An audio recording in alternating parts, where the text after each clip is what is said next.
ده الانمي بيوم صعب جدا وعاصفة جبارة في مكان فوق جبل غريب، وكان هناك كاهنة تقوم بتوليد سيدة وبتعلمها ان في طفل اخر. يا مولاتي انتي سوف تنجبين طفلين، بس المشكلة هنا يا جماعة ان الولادة بتكون متعسرة جدا وفي خطر ان الام تموت، والكل بيتفق ان هم هيضحوا بالطفل لاجل الام، ولكن الكاهنة بترفض وبتقول ما ينفعش اتخلى عن اي طفل من الطفلين دول، لان الطفلين دول هم اللي هيسيطروا على تيشوغاي في المستقبل زي ما النبوة بتقول بالظبط. انت لازم تولديهم بسلام يا مولاتي حتى لو هتموتي. زي ما بقولك كده قالتها في وشها، ونشوفهم بيتم ولادتهم بنجاح وفي شخص حزين جدا بيبص لهم. وبعد 16 عاما بنشوف طائر غريب كده واقف على شجرة وفي شخص بيحاول يصطاده من بعيد، ولكن الطائر بياخد باله بس بعد فوات الاوان، وهو ده احد الطفلين يا جماعة يورو، وبيعرف يصطاد الطائر بسهولة. وبيبص فوق كده بيشوف تنين وبيقول آثار التنين دي عمالة تزيد الفترة الأخيرة ليه، وبيرجع لأخوه بس أخوه بيزعله لأن هو سابه وراح يصطاد بمفرده تاني، فبيقول له آسف يا دانجي.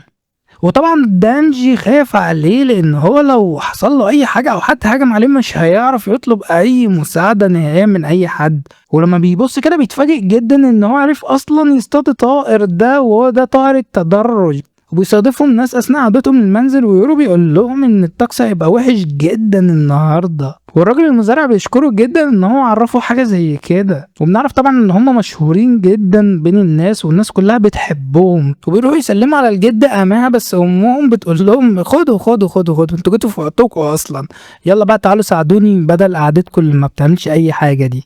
بس دانجي مش عاجبه الموضوع، عمال يبرطم ويقول كلام كتير كده، وطبعا ده يا جماعه حقوق والدين صرف صريح. وبعدها يورو بيسأل الجد عن آسا وبتقوله ان هي بقت تمام جدا وزي الفل، فبيخش عشان يكلمها من خلف القضبان وبتقوله اهلا بعودتك يا اخي العزيز، وبيضحك لها وبيروح يقعد جنبها ويحكي لها عن كل حاجه حصلت في اليوم، حتى الطائر اللي هو اصطاده، عن كل حاجه، وان هو كان نفسه يصطاد تنين او خنزير او حاجات اكبر من كده بس للاسف معرفش، وده طبعا لان الامطار هتقل جدا الفتره الجايه وما عادش فيه محاصيل تكفيهم. فبتقول له يعني في ناس هتنزل من على الجبل عشان تشتغل ومش هترجع لنا تاني زي زمان صح؟ فبيقول لها في احتمال كبير حاجه زي كده تحصل، لان حرفيا مفيش حاجه تكفينا، بس ما تخافيش انا اتعلمت الصيد علشان منزلش، وانا عارف ان انتي زعلانه جدا ان انا ممكن اسيبك، بس ده مستحيل وعمري ما هسيبك.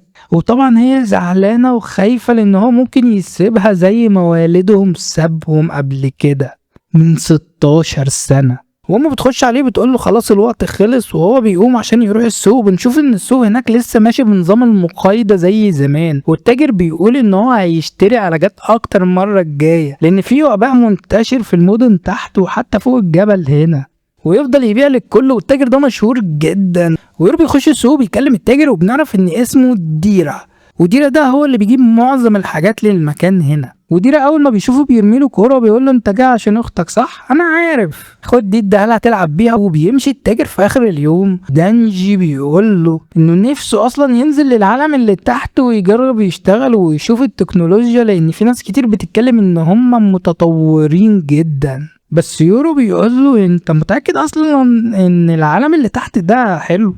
ما ممكن يقتلونا او يكونوا ناس وحشين، وان هو عمره ما هيفكر ينزل علشان اخته. فدانجي بيقول له طب خلاص يا اسطى، خلاص سهله ننزل احنا التلاتة. فيورو بيوقفه لا انسى، انت هتبوظ اخلاق البت. والتاني اتصدم يا عيني، اخلاق مين ده اختي؟ بعدين اشمعنى انت بس اللي بتخش تكلمها وانا ممنوع اخش لها؟ انا عمري ما شفت آسا. ويورو بيرد عليه انه مستحيل يشوفها وان في ناس قليله جدا في العالم ده ممكن تشوفها، وان ده غير مسموح البتة. وفجأة بدون اي مقدمات بيحسوا بخطر كبير جدا وبيبصوا للسما فوق بيشوفوا غاز التنين. ويورو بيقول له ان هو سمع الاصوات دي كتير وهو بيصطاد، وان هو عمره ما شاف التنين حرفيا، بس شاف حاجات بتطلع منه دخان وحاجات كتير. وفجأة بيتم تدمير الحاجز حوالين القرية، والقرية بالكامل بتكون مرئية. وللعلم القرية دي كانت مخفية من فترة كبيرة باستخدام قوة التسوغاي. ويورو ودانجي بيشوفوا التنين على حقيقته، اللي هو طيارة صاحبي، طيارة عادية نفاثة، وبيشوفوا طيارة هليكوبتر بتكشف عن القرية المخفية، والجيش بالكامل بيهجم على القرية وبيقتل الناس اللي فيها، حتى التاجر بيقتلوه. والجدة هنا بتقول ان الجيش جه لأجل يورو واكيد بيتأمروا علشان يقتلوه، وبنشوف الجثث في كل مكان والدانجي مصدوم، وبيروح عشان يلحقوا امهم بس بيقابلوا جنديين ويورو بيضربهم بالاسهم وبيسيبهم وبيكون مصدومين اصلا من المسدسات والطلة. ايه ده؟ احنا ما نعرفش اي حاجة عن الحاجات دي ولا يورو. هي الاسلحة دي خطيرة؟ معرفش والله، بس تقريبا تحب تجرب؟ لا شكرا. وده طبعا لانهم عمرهم ما شافوا الاسلحه دي نهائيا، وبيكملوا ضرب في الجنود علشان يقتلوهم وبيجروا، والدانجو بيقول له هنهزمهم ازاي؟ ازاي؟ وبالذات التنانين اللي طايره دي هنهزمها ازاي؟ ويورو بيرد عليه ما اعرفش الصراحه، بس انت متاكد اصلا ان دول تنانين؟ بس انا مش حاسسهم تنانين ولا حاسسهم اصلا كائنات، فاهم يعني؟ قول يا رب. وبيطلب منه ان هو يشيل الطوب اللي حوالين التمثال، والعلم التمثال ده بيعبدوه يا جماعه، بس انا ما ذكرتش ده في الانمي عشان مش طالبه جهنم هي، فاهم؟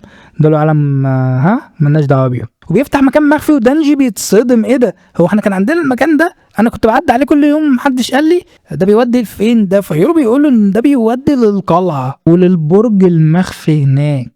وبينزل شخص من المروحيه وبيقول للناس السلام عليكم، السلام عليكم يا جماعه عاملين ايه؟ فمحدش بيرد، فزعل جدا اللي محدش رد عليه، فقال تمام ابتلع. وبيختفي جزء من البشر في نفس الثانيه وبيموتهم كلهم.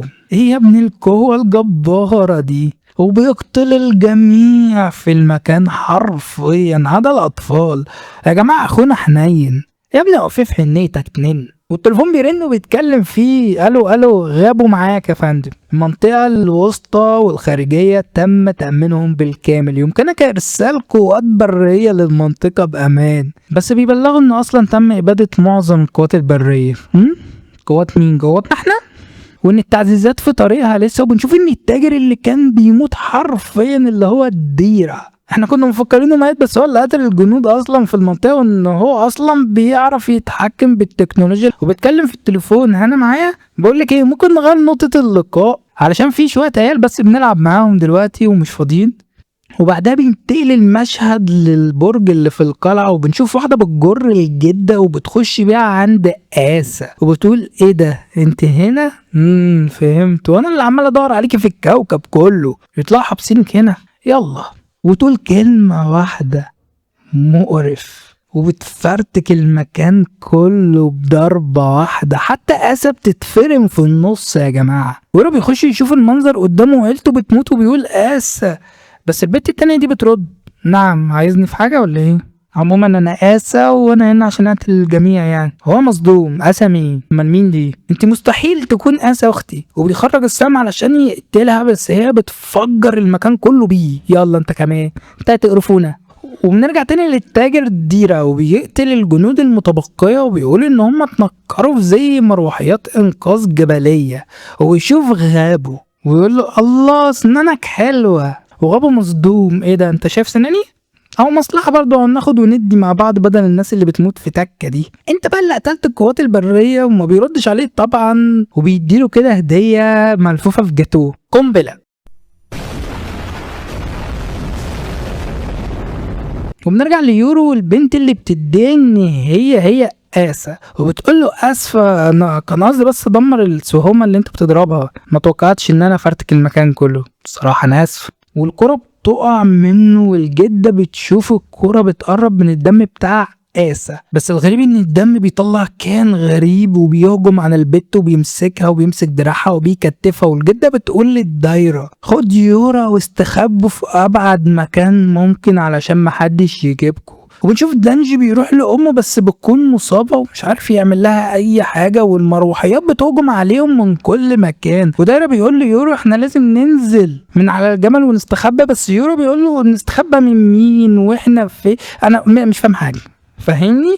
بعد كده نتكلم. ودايرة طبعا فاهم مين، الله يخرب بيتك انا فايق لك. وبيحاول يحكم على المروحيات بالمسدس بتاعه الصغنن بس بيرد عليه بالرشاشات والسنايبر. وبيقول ايه ده، في هو كله ضرب مفيش شتيمه؟ عالم دي ما بتتفهمش ليه. ويورو طبعا في عالم تاني عمال يعيط، الراجل برضه مصدوم، شاف عيلته كلها بتموت ودايره هنا. لا لا لا، بقول لك انا مش فاضي اشرح لك، خد المفتاح ده، المعبر اهو شغال وامشي يلا، انت هتنتهي اللي تحت الجبل على طول، وهم مستحيل يفتحوا عليك النار لان هم مش هيقتلوك نهائيا، هم عايزينك حي. ويورا بيتخانق معاه بس ديرا بيقنعه وبيحاول يفتح فعلا الحفرة وبيحط المفتاح، بس فجأة الدايرة بيجيب دماغه في الأرض.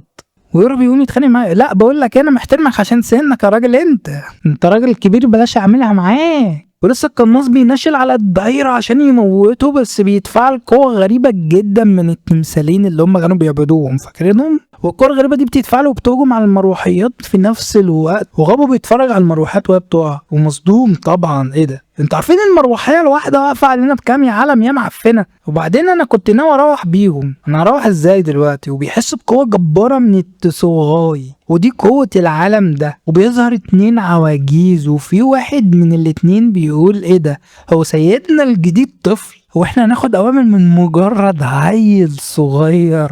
والتانية بترد عليه هنعمل ايه بقى، لازم نطيع الاوامر وهو ده سيدنا. ودايرة بيقول له هم دول اللي بيسموا باليمين والشمال بتوعتك يا فندم، واحنا كنا مستنيينك تكبر بس علشان نقول لك الكلام ده، بس مفيش اي وقت قدامنا. وبيكمل ان هو كان بيضحك عليه وما كانش هينزل من الجبل ولا اي حاجه، يعني هو كان عايز يفعل القوه دي بدمه لان القوه دي بتاعته، وان هم دول التسوغاي بتوعك. ويرى ايه تسو ايه ايه يابا، ايه يعني تسو مين؟ وللاسف هنا بنكون انتهينا من اول حلقه في احسن انمي حرفيا في الموسم دوت. والانمي ده بينزل كل حد الاثنين في الرينج ده، لو حابينه انا ممكن اكمله للنهايه. ويلا سلام.